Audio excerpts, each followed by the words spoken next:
اور جنٹلمین قسم کا آدمی 5 ٹائم 6 ٹائم کھاتے، اور بہت آدمی تو ایسا 10 ٹائم سے نیچے چائے کھاتے ہی نہیں ہوگا۔ جتنا مہمان جتنی چائے، مہمان کے ساتھ آپ کو بھی ساتھ دینا ہوگا۔ آپ کہاں پی رہے ہیں؟ اب یہ نہیں سوچے گا یہ پہلے کھا چکے ہیں، اب کاہے کو پیئیں گے؟ اب بتاؤ، جسم کی خوراک 3 ٹائم اور ہفتے میں 1 ٹائم اگر کوئی کھانا کھائے گا، جسم تگڑا رہے گا اس کا؟ بولو نہیں، کمزور ہو جائے۔ ایسے ہی انسان کو ڈیلی خوراک ہے، تبھی جا کر جسم تگڑا ہوتا ہے۔ تو جیسے جسم کی خوراک 3 ٹائم کھاؤ یا 6 ٹائم کھاؤ، جسم کی خوراک تم رسول پاک سے پوچھتے ہیں، میرے ساتھ تو جسم کے ساتھ روح بھی ہے، اس کی خوراک کیا ہے؟ تو کہا اس کی خوراک نماز ہے، اس کی خوراک قرآن کی تلاوت ہے، اس کی خوراک تسبیح و تحلیل ہے، اس کی خوراک یہ درود شریف ہے، اس کی خوراک یہ تسبیح و تحلیل ہے۔ یہ خوراک جسم کی نہیں، روح کی خوراک ہے۔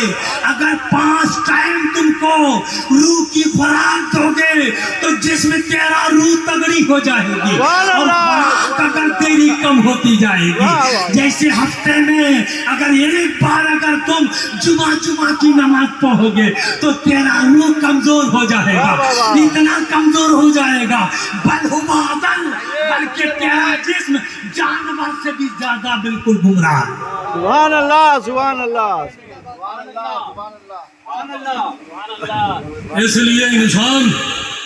اس لیے میں کہتا ہوں توجہ اگر ہے تو آج موڈ بن گیا ہے بہت کام بتانے کی۔ اگر آپ کا موڈ نہیں ہے تو مالینا بالبلاد درود شریف پڑھی، اللہم صلی علی سیدنا مولانا محمد معدن الجود والکرم کما تحب وترضى بن تصلی علیہ صلاۃ و سلام علیک یا رسول اللہ۔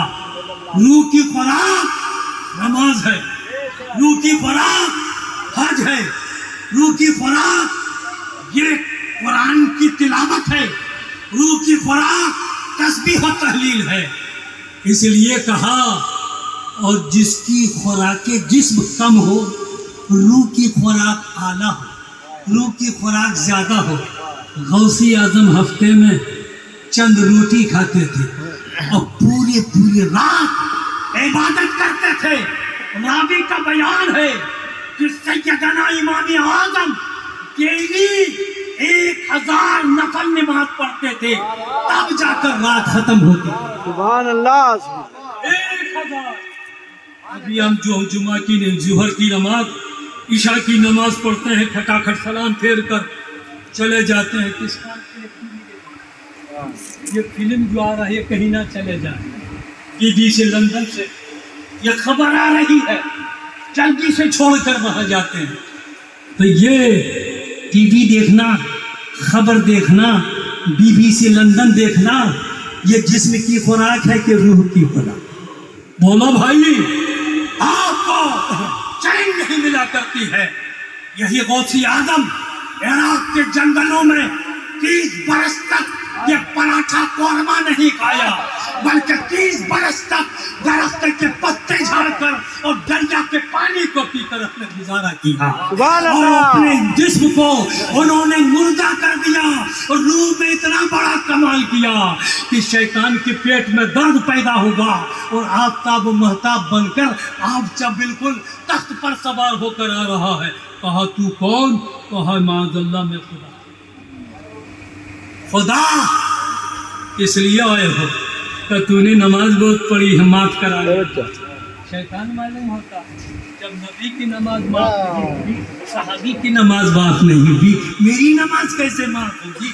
تو حضرت غوثی اعظم فرماتے ہیں اتنا کہنا تھا کہ شیطان کے جسم میں آگ پیدا ہوگی۔ سبحان اللہ، واہ واہ، سبحان اللہ۔ آواز آتی ہے اے غوثی اعظم تیرے علم نے تجھے بچایا. سبحان اللہ. دودھ صرف میرے علم نے نہیں بچایا, رب کے کرم نے. سبحان اللہ. رب کا کرم, پیر کے سایہ نے مجھے بچا لیا. جب حضرت امام راضی کے پیر و مرشد حضرت نجم الدین کبریٰ حضرت امام راضی رب کائنات کی وحدانیت پر 360 دلیلیں دیا کرتے تھے. موت کی گھڑی میں معلم الملائکہ, شیطان تو معلم الملائکہ آیا امام راضی کے پاس. تیری وحدانیت کی کیا دلیل؟ یہ توڑ دیا. دوسری کہا توڑ دیا. تیسری توڑ دیا. چوتھی توڑ دیا. پانچویں توڑ دیا. ساتویں توڑ دیا. 359 دلیلیں سب کے سب شیطان توڑ دیا. ادھر نجم الدین کبریٰ وضو فرما رہے ہیں اور میرا پیر ہے, میرا مرید ہے, قصبہ کرسی کے عالم میں بے ایمان ہو کر مر رہا ہے. آپ نے لوٹا اٹھا کر پھینکا اور کہتا کیوں نہیں ہے؟ امام راضی لوٹا پھینک کر کہہ دیا کہ ہم بلا دلیل کے خدا کو ایک مانتے. سبحان اللہ. اللہ اکبر. یا رسول اللہ.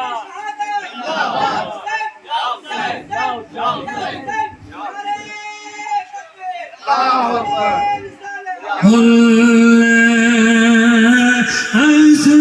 أسألكم أجرا إلا المودة في القربى.